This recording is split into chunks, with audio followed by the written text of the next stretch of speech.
Vous êtes de retour sur le plateau de Smartech, votre quotidienne sur l'innovation et le numérique. On parle aujourd'hui de biomimétisme dans Smartech grâce à Alexandre Bolatti, qui est pilote des projets chez Bioxégie. Bonjour Alexandre, bienvenue. Bon retour dans Smartech. Merci. On va s'intéresser plus particulièrement aujourd'hui aux paresseux. C'est ça. Alors les animaux. Les animaux, bien sûr. Donc les paresseux, oui, ce sont des mammifères qu'on trouve principalement en Amérique du Sud, également un petit peu en Amérique centrale, il y a différentes espèces. Et c'est des animaux qui sont vraiment fascinants. En fait, il y a vraiment beaucoup de choses très particulières chez les paresseux. Par exemple, le fait que ce sont des animaux qui ont une très mauvaise vue alors qu'ils vivent en plein jour, ce qui est assez peu commun en fait chez les animaux diurnes.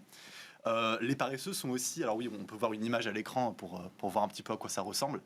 Ce sont des animaux qui sont parmi les très rares mammifères à être à sang froid, c'est-à-dire qu'ils n'ont pas la capacité, contrairement à nous par exemple, de réguler leur température corporelle.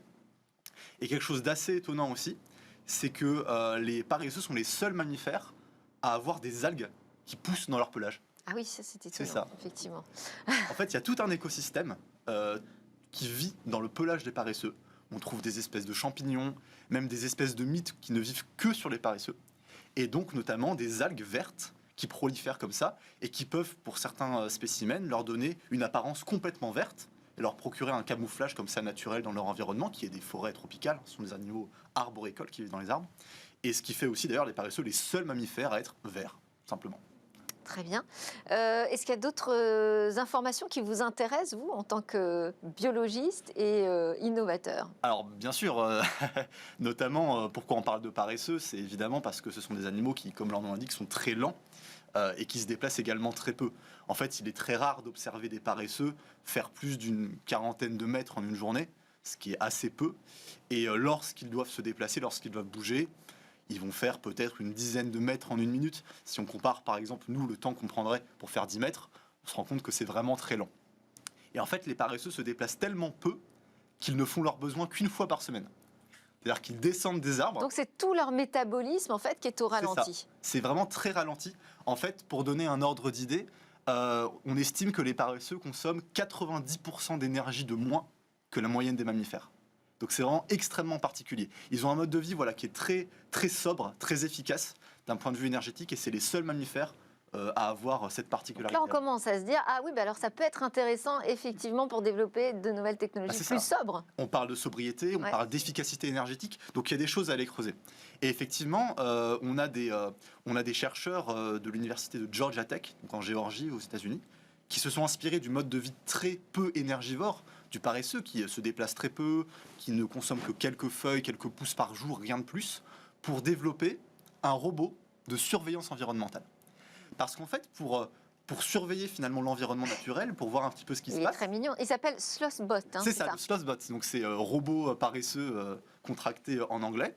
Donc voilà, il est assez mignon. Il fait à peu près 1 mètre de longueur. Et donc ce robot-là a une fonction justement de surveiller l'environnement. C'est-à-dire qu'il va observer ce qui se passe autour de lui, les différentes espèces animales qui passent, les arbres, la végétation autour de lui. Il va aussi mesurer certains paramètres environnementaux, comme la température, l'humidité, le taux de dioxyde de carbone, par exemple. Et pour pouvoir faire ça, il doit être opérationnel, il doit être fonctionnel pendant un temps assez long. Et il n'a pas besoin de se déplacer très vite. Et donc l'avantage de ce robot-là, c'est qu'il a une grande capacité d'autonomie. Notamment, en fait, il est chargé grâce à des panneaux solaires qui lui procurent 12 heures d'autonomie. Et il a la capacité aussi à se déplacer naturellement là où il va trouver le soleil. Donc quand il a besoin de se recharger, il va se déplacer. Alors on l'a vu rapidement, il est sur des fils en fait. Des très longs fils comme ça qui lui permettent de se déplacer. Et il va aller chercher l'énergie là où elle est. Ce qui lui permet d'être très sobre en fait. Et à la différence de robots comme par exemple des drones, on a beaucoup d'avantages parce que les drones, ce sont donc effectivement des robots qui peuvent être utilisés pour surveiller l'environnement, pour voir ce qui se passe. Mais les drones, c'est quand même assez intrusif. Ça fait du bruit, ça peut s'abîmer. On est quand même dans un environnement forestier, botanique, naturel. Donc on peut avoir des problèmes de maintenance avec des pales qui s'abîment, etc. Alors que le Slothbot, lui, pour le coup, il nécessite beaucoup moins de maintenance. Il est très peu intrusif. Il est très efficace. Et il a été justement prototypé donc, en 2020, je crois, dans un jardin botanique à Atlanta, Ouais. en Géorgie, justement, par ces chercheurs-là, qui ont fait un premier test. Donc la photo qu'on a vue est issue de cette expérience-là. Merci beaucoup Alexandre Bolatti de Bioxégie. Merci. Vous êtes en compagnie, vous l'avez remarqué, de Muriel Toiti de Wattpoint et Jean-Christophe Le Toquin de Point de Contact, qui sont très éloignés de ces sujets. Mais en revanche, la suite va vous intéresser, je pense, tous les trois. On va partir dans les métavers.